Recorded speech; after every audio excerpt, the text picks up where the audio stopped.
Previously on Alan Wake, Alice has been kidnapped. Alan, please help me. Alice? You'll do exactly what I say if you ever want to see your wife again. I can't tell anyone except my agent Barry. Damn it, Barry, they'll kill her! You're my best friend, and I'm worried that you're not right in the head. The ransom is a manuscript I supposedly wrote that's coming true before my eyes. It happened just the way it was on that page. So dark. I have found only a few scattered pages. I want the entire manuscript. The deadline is in 2 days. I found Mr. Wake's pages.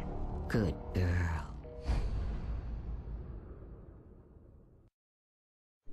How the hell did she get her hands on the manuscript anyway? I don't know. She's resourceful. I told you were too hard on her. Listen, I found out all sorts of interesting stuff while I was digging around. Yeah. Mr. Wake, it's Sheriff Breaker. We have an FBI agent here, Agent Nightingale. FBI? He's anxious to see you. You'd better come to the station. Okay, I'll be right over, Sheriff. Let's make this quick, huh? Help you folks? Name's Randolph. I'm the manager. We're looking for Rose. Works as a waitress down at the diner. Rose, sure. Nice girl. Who wants to know? I'm Alan Wake. The writer, huh? I heard on the radio you were visiting. Well, I'll show you her trailer. That Rose, she's a nice girl. Always pays her rent on time. As I was saying, Al, I found all sorts of weird stuff from the local newspaper's archives. This place is crazy. Disappearances, mysterious deaths, urban legends come true, and, get this, most of this stuff takes place around Cauldron Lake. Well, you ain't wrong, mister. The Indians thought the lake was a doorway to the underworld. I'm the God-fearing type myself. I don't hold with that sort of thing. Yeah, okay. Anyway, there was an island there owned by a guy called Thomas Zane. Now, some of the articles I found about him make him out to be a famous writer, but I ran a bunch of searches, couldn't find a single thing he wrote. Millions died. Volcano under the lake erupted in 1970, and Zane went down with the island. Yeah, how about that? It was there in the morning, as if it had fallen from the sky. But it would take a tornado to lift something like that. We're damn lucky it didn't crush any of the trailers.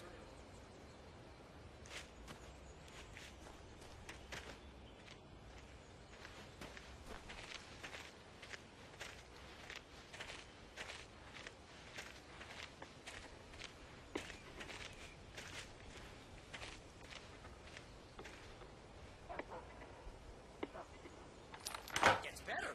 A local girl, Barbara Jagger, drowned in Cauldron Lake just a week earlier. They were lovers. Sure, Jagger's a local spook story. The Scratching Hag comes for you in the dark. Childish stuff like that. Anyway, Al, I'm just getting to the best part. All of the articles about this stuff were written by Cynthia Weaver. I asked around, and she's that crazy bag lady you met. What, the lamp lady? She can be a little loopy, but she's not homeless or anything. Yeah, anyway, she knew both Jagger and Zane before they both died, and she had some kind of a breakdown.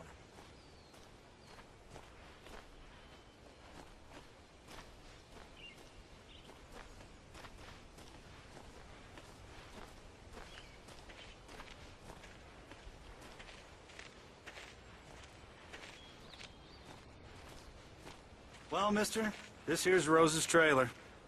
You mind me asking what you want with her? We're just here to talk to her, pal.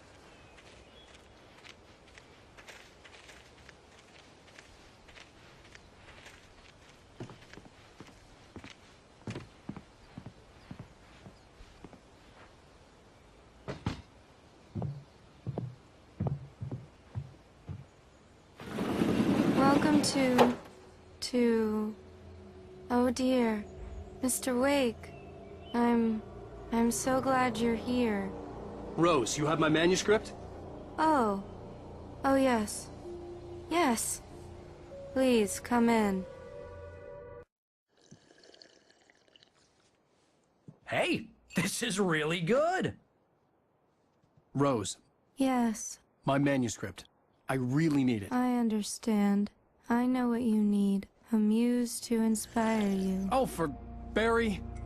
She doesn't have anything. Yeah, hey, Al. Hal, what's... Oh... Barry! What? What?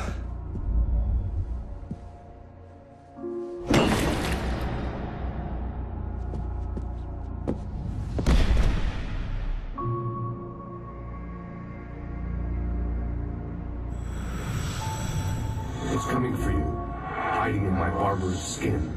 I'm too weak to stop it. You must turn the lights on. I promised I'd come visit you and your lovely wife. You must finish what you started. I insist. You must turn the lights on. Turn the light on. Back to work, boy.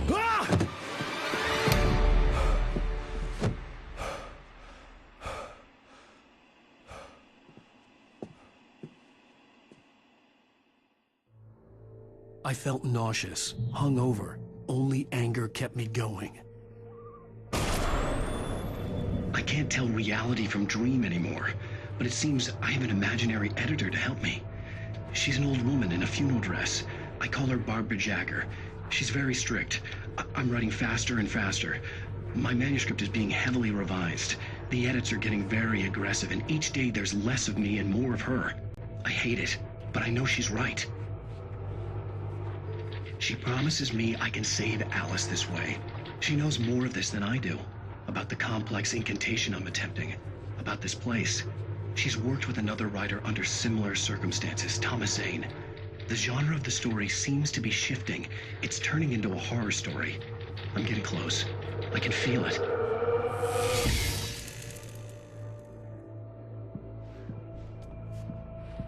Rose took a day from me. I had less than 12 hours left to meet the kidnapper. All I could do was get Barry into the car, work something out once I got on the road.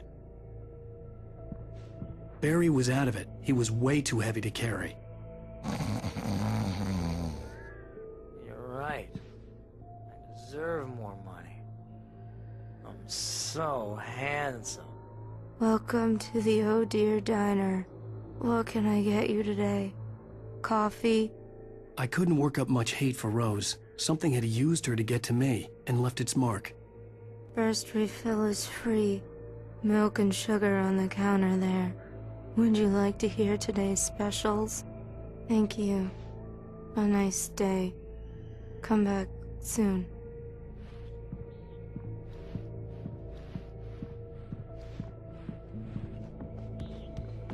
My gun and flashlight were gone. I'd have to find... Mr. Randolph liked Rose. That little smile she had.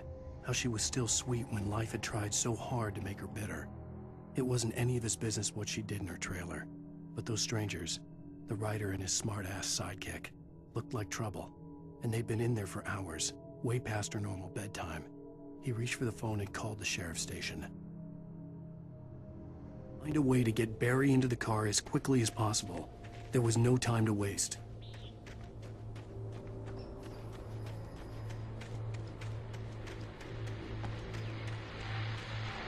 I just stepped outside to catch a breath of fresh air, and let me tell you, the weather's getting heavy. Nights like this make me especially glad I'm here talking to you and not home in bed. Once the weather takes a turn like this, I can't sleep at all. It's all tangled bed sheets and dark thoughts, punctuated by the occasional plunge into nightmare. Is it just me? Well, perhaps it is. But I hope I can make the night a little bit easier to get through. Caller, you're on KBF FM. Hey, Pat, it's Walt Snyder. What's on your mind, Walt? Well, I am the way you are, but, I can't sleep either, you know? I just been staring out the window here, trying to make sense of it all, but, I ain't been drinking either, you know? Well, you sound like a man with a problem, Walt. I had argument with Danny. You know, Danny, and, then I got in trouble with the law, you know, and, I'm just, well... I heard something like that, Walt. Yeah. Well, you know,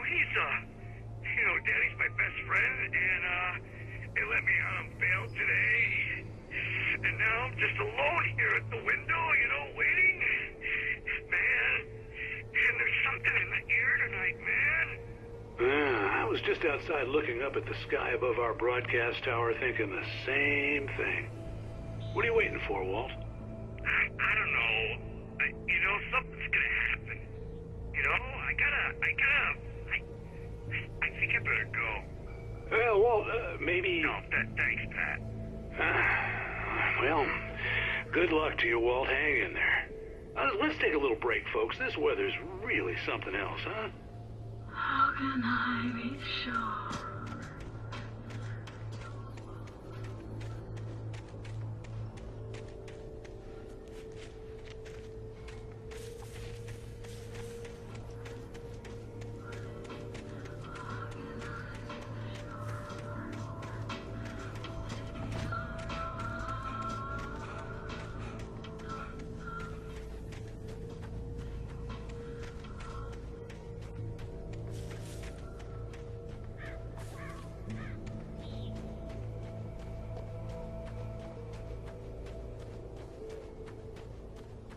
Oh, you're gonna get it now. God knows what you've done to that poor girl. This is Agent Nightingale, FBI! Get him up, Hemingway! You're under arrest! You move a muscle, I'll unload right in your goddamn face! Stay right where you are, Spillane!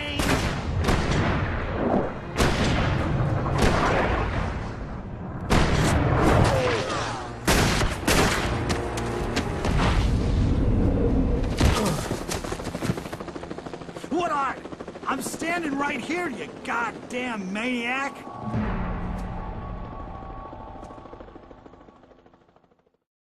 I hated to leave Barry behind, but there was no way I'd miss my appointment with the kidnapper. Give it up, Mr. Wake! Come on!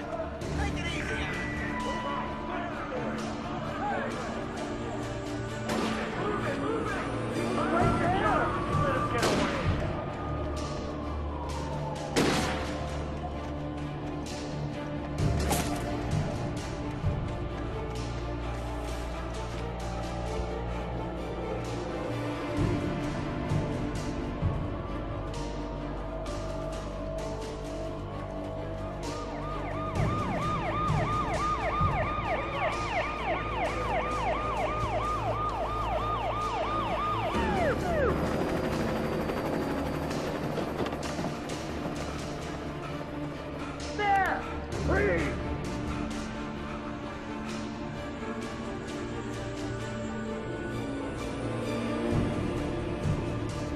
Okay, man. Keep your eyes peeled. He's gonna try to make it through here.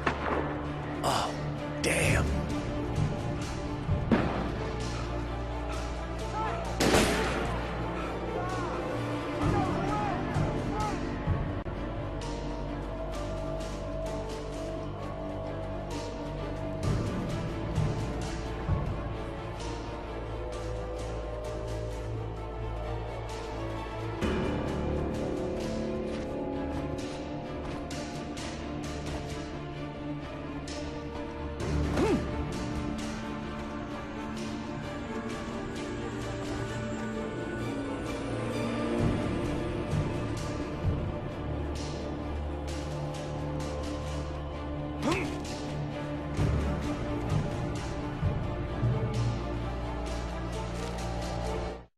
For decades, the darkness that wore Barbara Jagger's skin slept fitfully in the dark place that was its home and prison. It was hungry and in pain. It dreamed of its nights of glory when the poet's writing had called it from the depths and given it a brief, terrible taste of power and freedom. The rock stars had stirred it from the deep sleep the poet had sunk it back to in the end. When it sensed the writer on the ferry, it opened its eyes.